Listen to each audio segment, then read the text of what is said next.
Olá, boa tarde. Está no ar mais um Jornal da Tarde. Opa, e o volume aqui está alto. Vamos desligar aqui antes que dá microfonia. Pronto.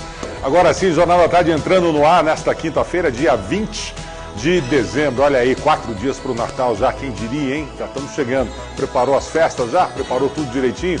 Então tá bom, amanhã no programa aqui vai ter dicas sensacionais para você poder montar sua mesa de Natal com pouco dinheiro, com muito dinheiro, com várias opções, com novidades, sem novidades. Nós vamos ter uma banqueteira de primeira aqui falando sobre isso. Então vamos lá, hoje nesta quinta vamos ver os destaques da nossa edição de hoje. O presidente do Supremo Tribunal Federal, ministro Dias Toffoli, suspende a decisão que determinou a soltura dos presos condenados em segunda instância. Opa, graças a Deus, justamente o Dias Toffoli, hein? Concurseiros fazem abaixo-assinado pedindo a anulação da prova realizada pela Secretaria da Educação para preencher vagas de professores, né?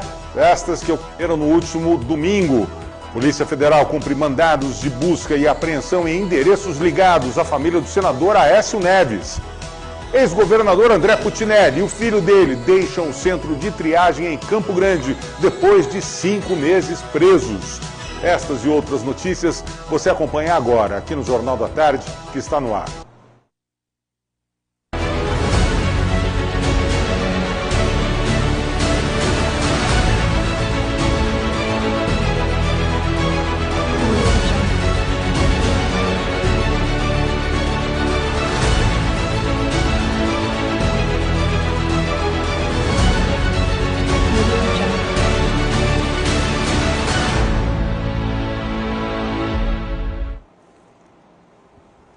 Olha só, quem diria, e justo ele, né? O presidente do Supremo Tribunal Federal, ministro Dias Toffoli, suspendeu a decisão do ministro Marco Aurélio, que determinou a soltura de todos os presos que tiveram condenação confirmada pela segunda instância da Justiça.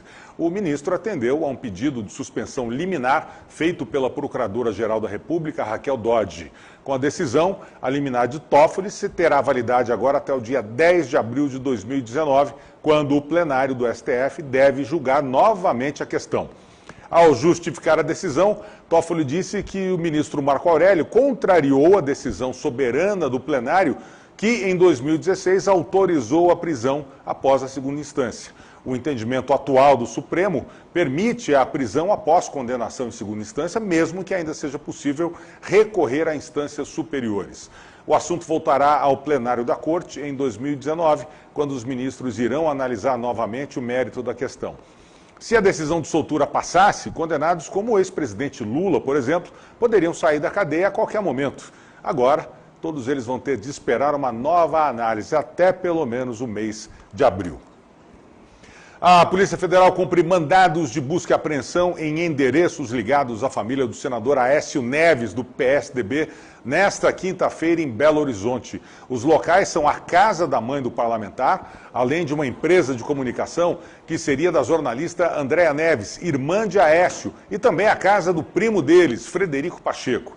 Esta é a segunda fase da operação que investiga o recebimento de vantagens indevidas, diga-se propina, do grupo JF, entre os anos de 2014 e 2017. As buscas desta quinta-feira foram determinadas pelo ministro Marco Aurélio do Supremo Tribunal Federal. O objetivo, segundo a PF, é coletar elementos que podem indicar lavagem de dinheiro e corrupção passiva. No dia 11 deste mês, com o apoio do Ministério Público Federal, já tinham sido cumpridas ordens judiciais em imóveis do senador, da irmã dele, no Rio de Janeiro, e também em Minas Gerais. Agentes penitenciários são agredidos por detentos no Presídio de Segurança Máxima de Campo Grande. Mais detalhes com o repórter Marcos Tenório.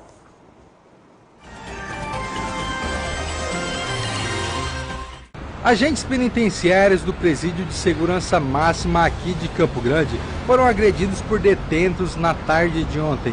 O caso aconteceu depois que os agentes foram realizar uma vistoria em uma das 240 celas da unidade prisional e os presos simplesmente disseram que ninguém ia vistoriar o local. Mesmo com a negativa, os agentes abriram a porta e entraram no local para fazer o seu serviço. Os presos estavam muito agressivos e um deles acabou desferindo um chute no agente. Ele saiu da cela e foi até a delegacia de pronto atendimento comunitário da região central prestar um boletim de ocorrência. Ao todo, 21 pessoas estavam envolvidas na confusão e elas responderão por resistência e desacato.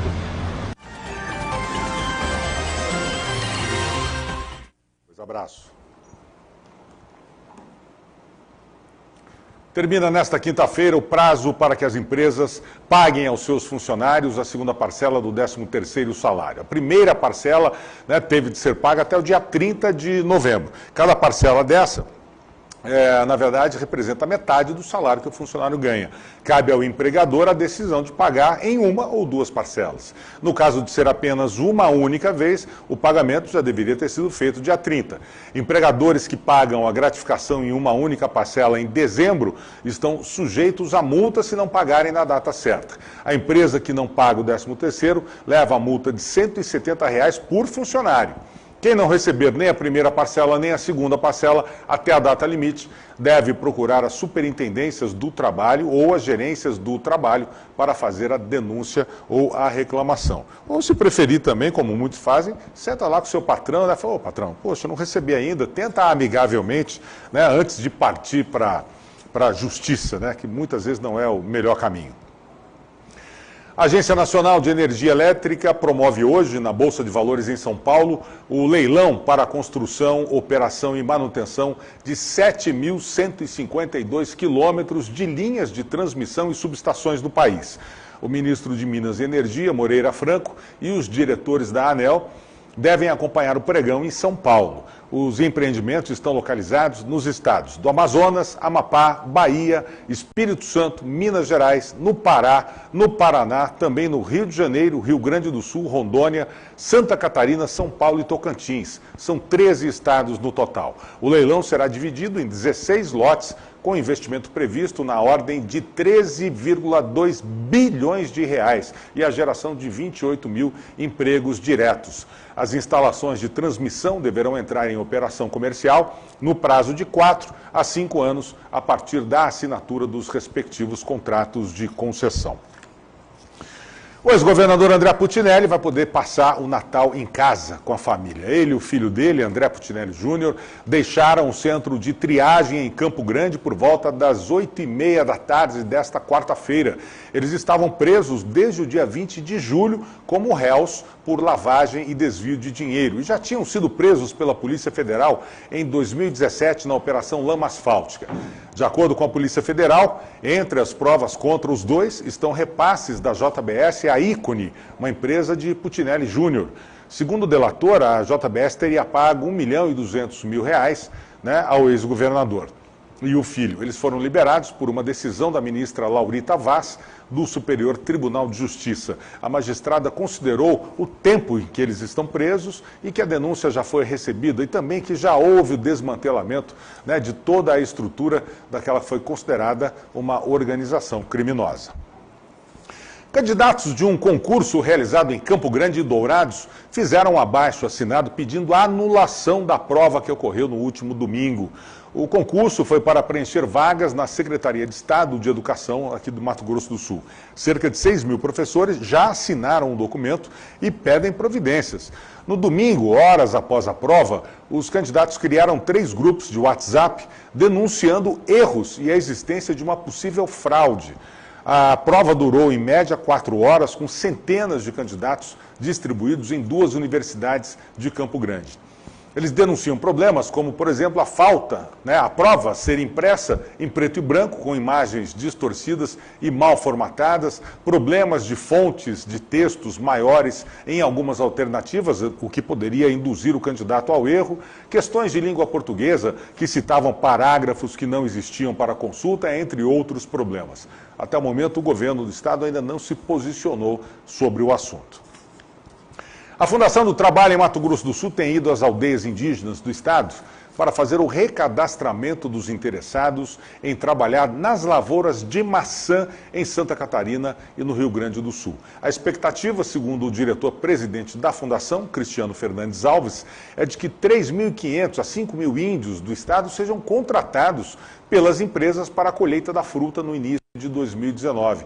As regras para a contratação de mão de obra indígena de Mato Grosso do Sul pelas empresas foram definidas em audiência realizada no dia 23 de novembro passado, na sede da Procuradoria Regional do Trabalho em Campo Grande, sob a coordenação do Procurador do Trabalho Jefferson Pereira. Numa reunião ficou acertado que as empresas terão que informar quantos trabalhadores indígenas pretendem contratar para que a Funtrab faça o cadastramento. Uma mulher de 35 anos foi presa na tarde de quarta-feira na MS 164, em Ponta Porã, a 326 quilômetros de Campo Grande, com 100 quilos de pasta base de cocaína. Segundo a polícia, ela disse que voltava de viagem a Pedro Juan Cabalheiro, onde tinha ido comprar um ar-condicionado. A mulher dirigiu uma picape com placas da capital. Em revista minuciosa, os policiais verificaram indícios de que o veículo poderia ter sido preparado para o transporte de drogas. O tanque de combustíveis do carro foi retirado e só então foram encontrados 2 acessos a um fundo falso no assoalho que estava cheio de tabletes de pasta base de cocaína. A mulher disse à polícia que seguia para Campo Grande e não sabia da existência da droga no carro. Sei. Olha só que curioso, o pesquisador do Instituto de Pesquisas Espaciais, Marcelo Saba, registrou um fenômeno raro, um raio ascendente que sobe ao invés de descer. Olha que bacana, que imagem bonita. Ela foi feita de uma torre a 130 metros de altura, no Pico do Jaraguá, o local mais alto da capital, em São Paulo. O registro foi feito na madrugada de quarta-feira com uma câmera especial. Os raios ascendentes, se formam quando existe muita carga negativa nas nuvens e elas acabam atraindo a carga positiva dos metais que estão localizados no solo. Então, por isso, muitas vezes é que nós temos a possibilidade de ver esse fenômeno, que é o raio saindo do solo e indo para as nuvens, ao contrário do que é normal. Muito bonito, realmente, de se ver. Chegou a hora do nosso quadro Tá na Web. No vídeo de hoje nós vamos ver situações engraçadíssimas e reações apavoradas de pessoas que atravessam, ou pelo menos tentam atravessar, uma ponte de vidro localizada num dos pontos mais altos na China. Dá uma conferida.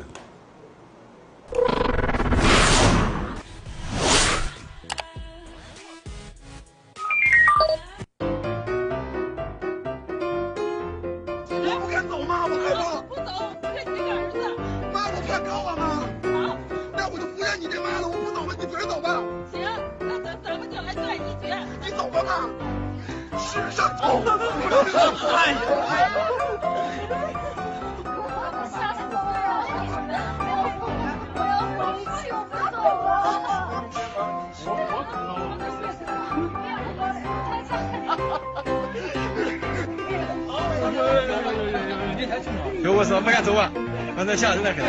我靠，好赶哎呦，我可真一到听着吓尿裤子，这就哎吓尿，这真吓尿，裤裆子尿10斤。儿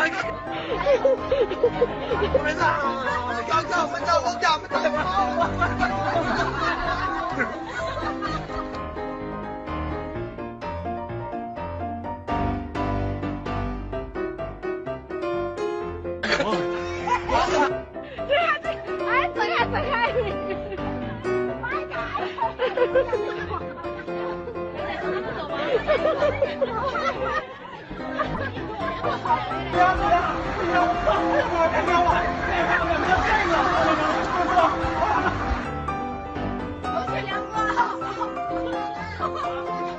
梁哥，加油，梁哥！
O Sul Mato Grossense foi pego nesse final de ano com algumas notícias desagradáveis, né? Notícias de aumento salarial para vereadores, governador do estado e também, né, de toda a classe que está embaixo do segundo escalão, que acaba recebendo também os reflexos desse reajuste.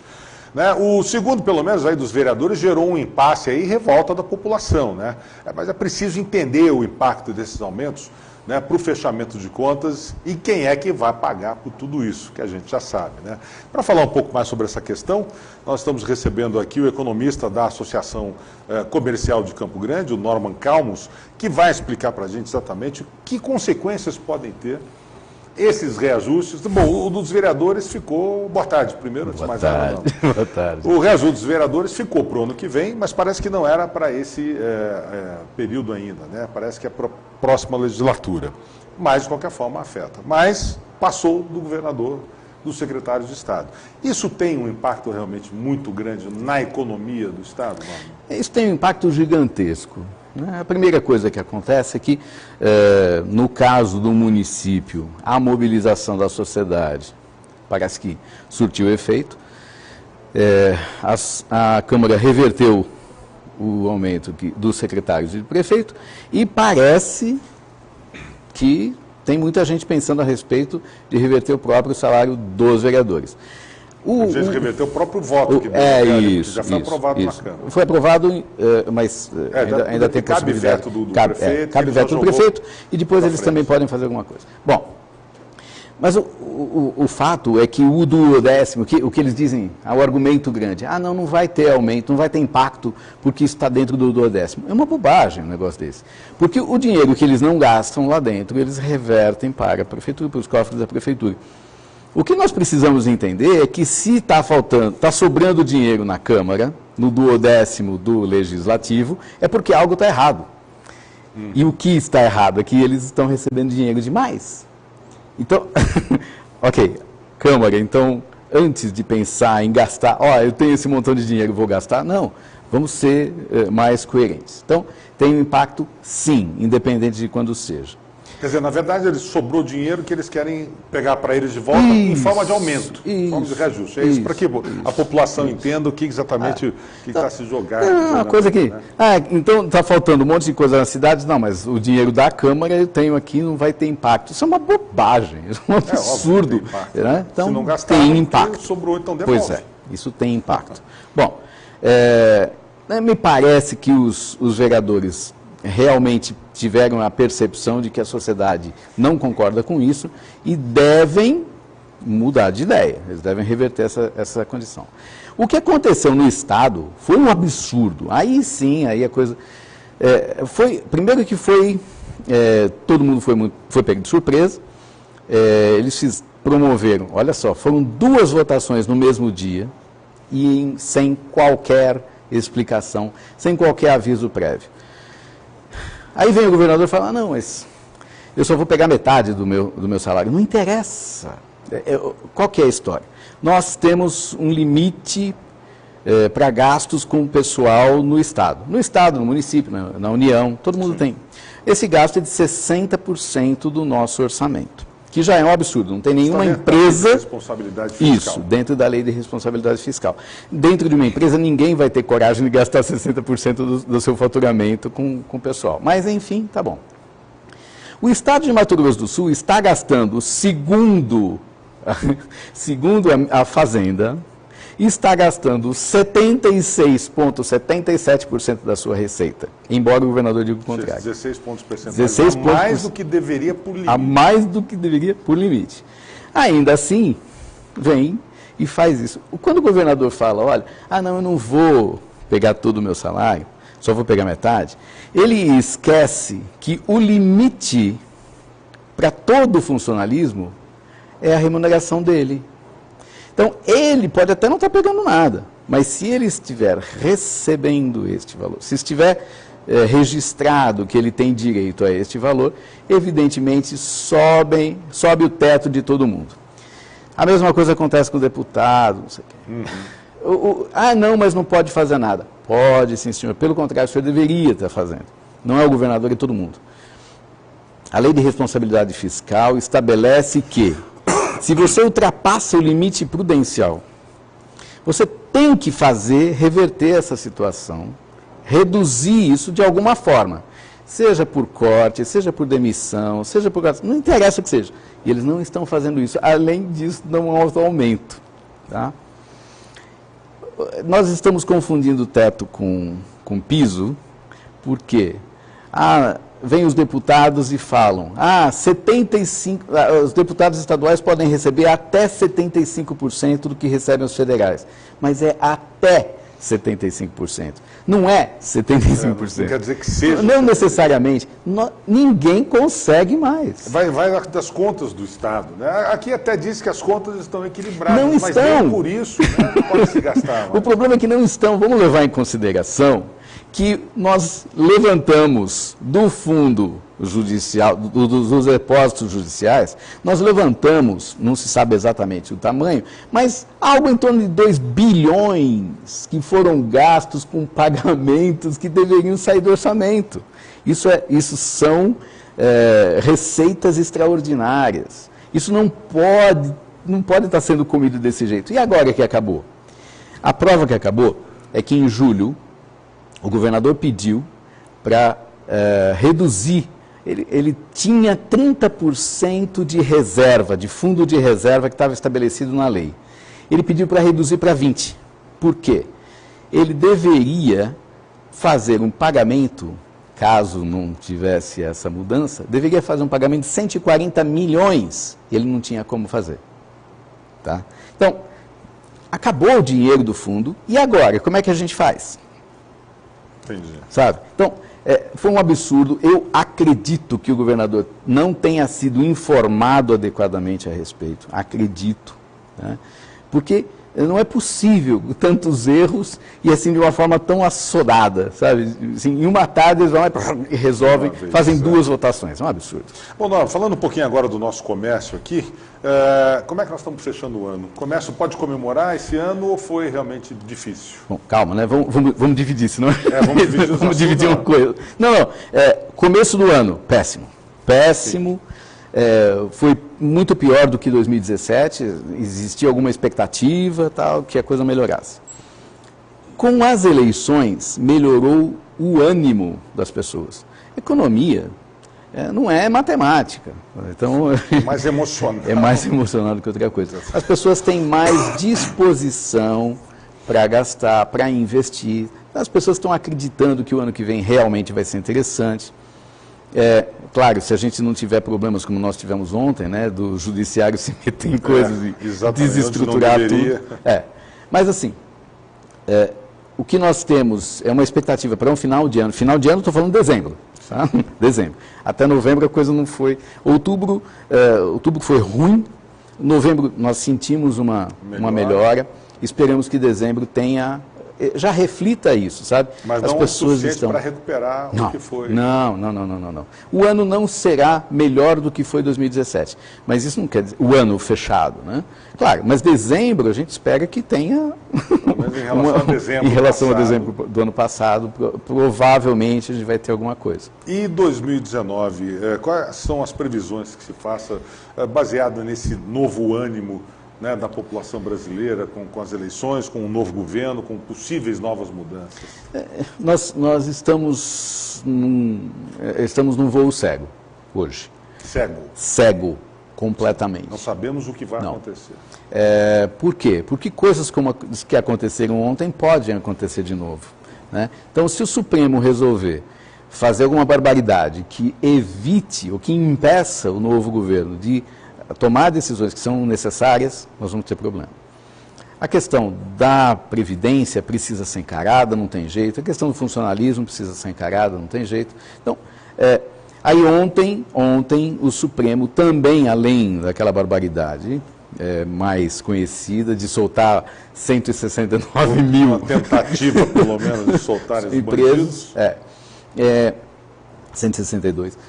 Além disso, o Supremo também impediu ou tentou criar problemas para a venda de ativos da Petrobras. Ora, nós estamos vendo o que está acontecendo e esse Estado desse tamanho não vai funcionar. Então, perspectivas do ano que vem. Depende de muita coisa. essa agenda liberal ajuda muito. Então, mas do ponto de vista interno nós temos problemas.